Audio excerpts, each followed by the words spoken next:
How to view past orders in your Shake Shack account. Hey everyone, welcome back to the channel. So if you want to see a previous Shack order, well here is how to check them online. So now without further ado, let's get started. So first thing first, open any web browser and now here once inside, you can just click on the search bar and simply search Shake Shack. And now here on the search result, just click on the first link and after that you'll be prompted to the official website of the Shake Shack.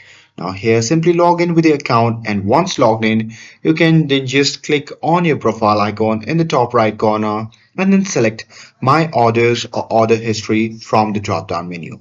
And there you'll see a full list of past Shake Shack orders with dates, location and order total. So there you can just click on any order to view the full details like items, customizations and payment info.